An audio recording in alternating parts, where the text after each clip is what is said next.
Bonjour mesdames et messieurs. Dans cette vidéo, je vais vous montrer pas à pas comment créer un radio button avec un joli pop-up avec Figma. Ensuite, on va l'animer comme ceci.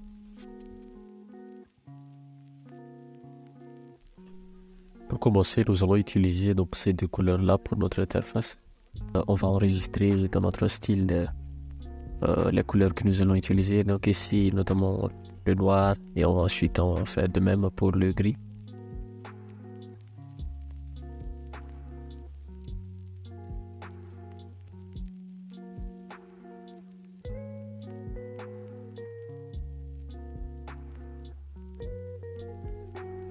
Ensuite, nous allons créer le texte pour notre radio button.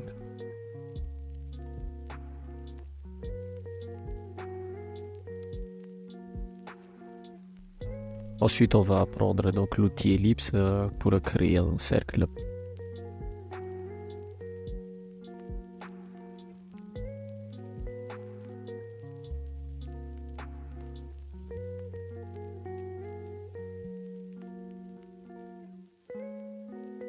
On va le dupliquer en maintenant la touche Alt.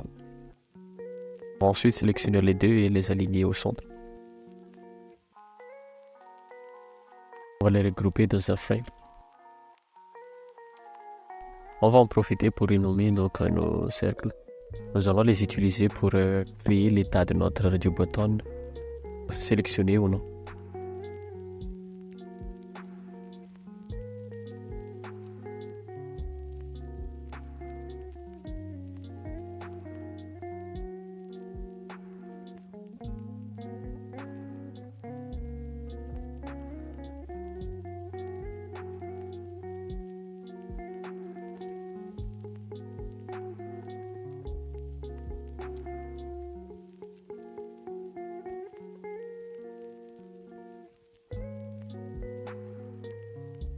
On va ensuite ajouter une contrainte de scale sur nos deux cercles, afin que lorsque l'on va retailler la frame set, on va pouvoir ajuster automatiquement donc la taille de stroke et de center qui sont à l'intérieur. On va ensuite regrouper donc le cercle et le texte label ensemble. On va en profiter pour ajuster un peu l'espace entre les deux pour que ça soit un peu plus clair.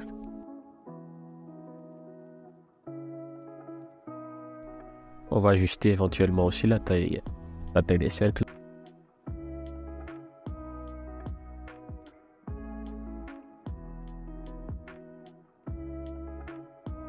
Là donc c'est parfait.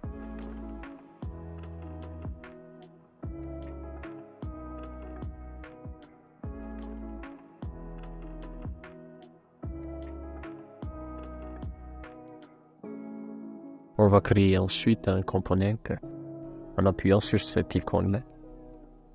Après, on va créer une variante de notre component en appuyant sur cette icône-là. On va mettre à jour la propriété state.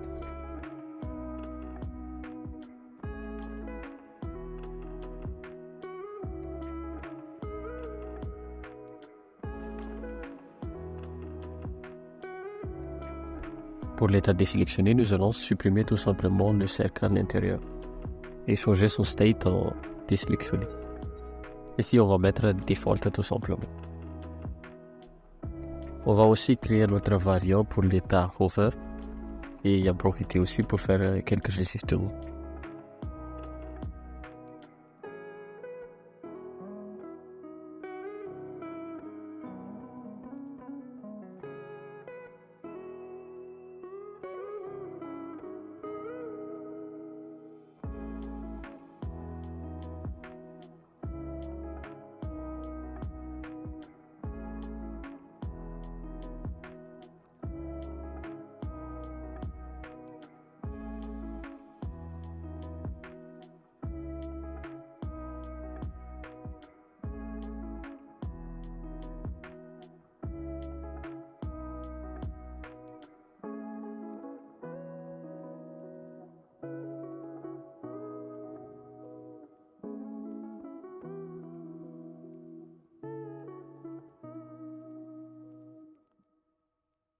On va créer une petite animation lorsqu'on survole l'état désélectionné du radio button.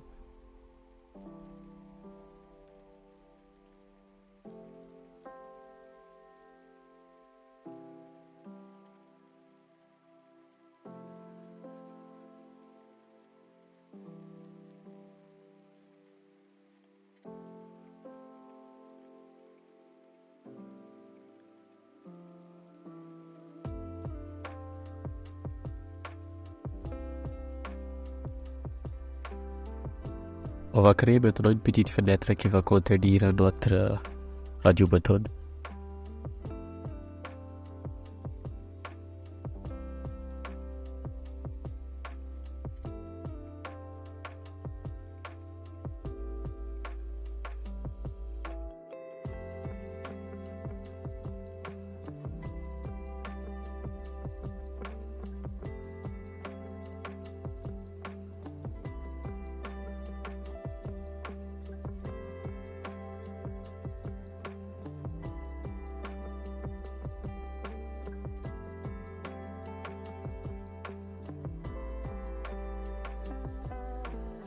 On va créer quelques instances de notre composant.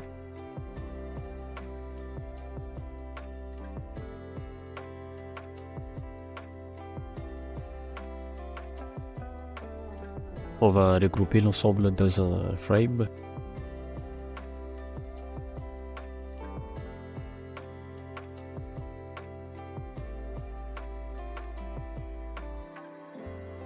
Pensez aussi à bien aérer les éléments de votre interface. Plus c'est bien espacé, mieux c'est.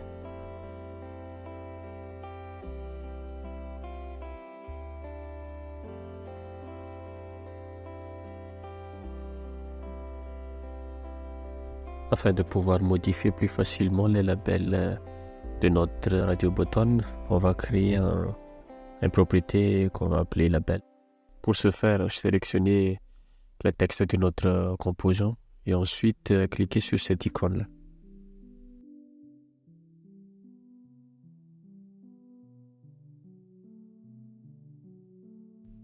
De cette façon, on peut modifier facilement le label de notre radio button par les propriétés. Mais toutefois, on peut aussi le changer directement en double-cliquant sur le texte comme ceci. Mais c'est beaucoup plus pratique d'utiliser les propriétés. Surtout lorsque votre componente devient de plus en plus complexe.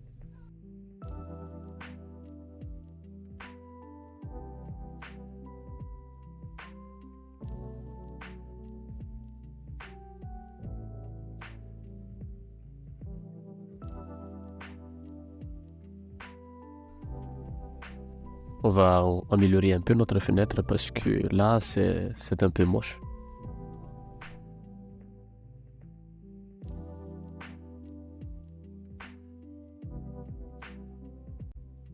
Profitons aussi pour choisir l'item par défaut de notre liste. On va différencier un peu l'état hover et l'état sélectionné. Parce que là, on ne voit pas trop la différence.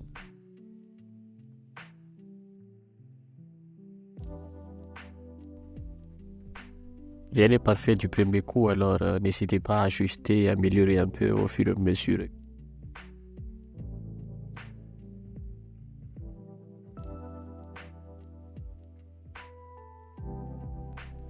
Là, on voit bien la différence entre celui qui est sélectionné et les autres. Nous allons créer maintenant deux boutons Save et Cancel afin que l'utilisateur puisse valider son choix ou annuler tout simplement. Pour y arriver, rien de plus simple. On va englober un texte dans un frame. On va appliquer un padding de 16 à gauche et à droite. Et on va prendre comme moteur 42.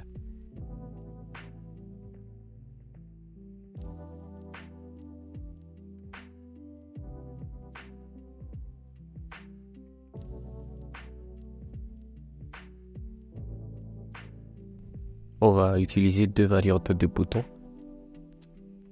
L'un pour l'action primaire Save pour valider et l'autre pour l'action secondaire cancel.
Maintenant, on va transformer notre fenêtre en componente afin que l'on puisse le réutiliser.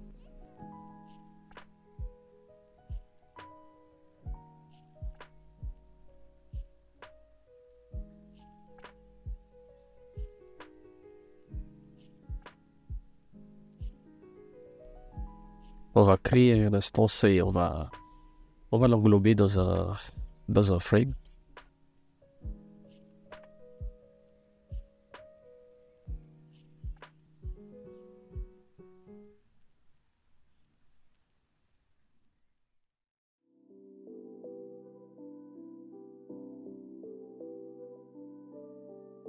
On va ajouter un peu d'ombre.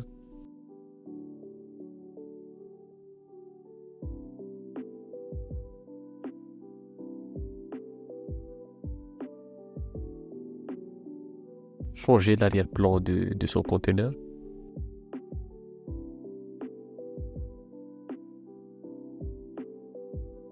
Et voilà, c'est parfait. C'est bon.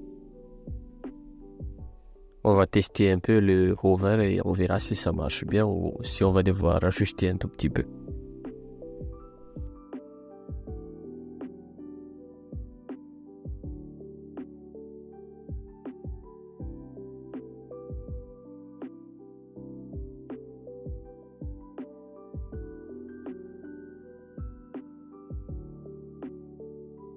Là, on ne voit pas trop la différence. On va devoir ajuster un peu la couleur, je pense.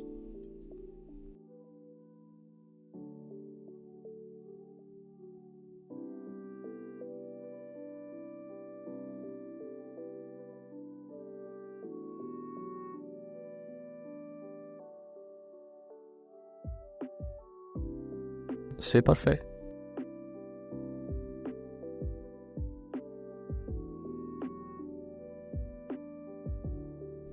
Maintenant, on va faire en sorte que lorsqu'on clique sur un item, la sélection change. Pour y parvenir, nous allons dupliquer cette liste. On va s'en servir comme base.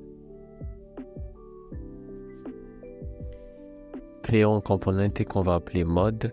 Créons ensuite trois instances qui vont représenter chacun la liste en cours.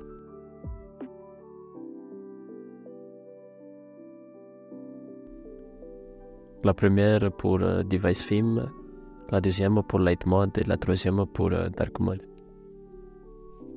Créons aussi une propriété mode afin de bien les différencier.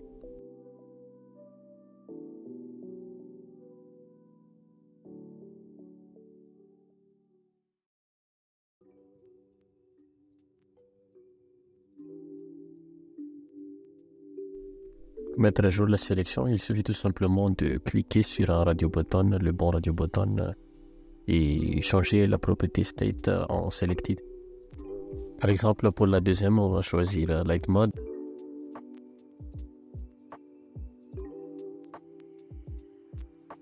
Et pour la troisième, on va choisir dark mode. Cliquez sur l'onglet prototype.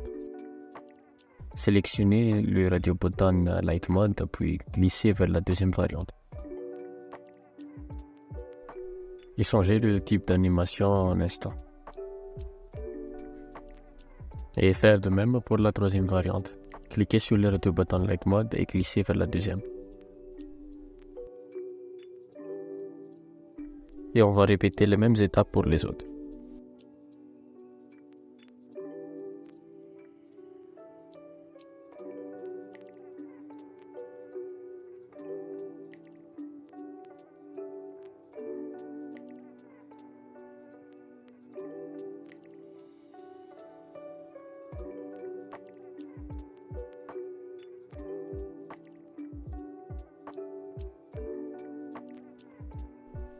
On va maintenant remplacer notre ancienne liste par le composant que l'on vient de créer tout à l'heure.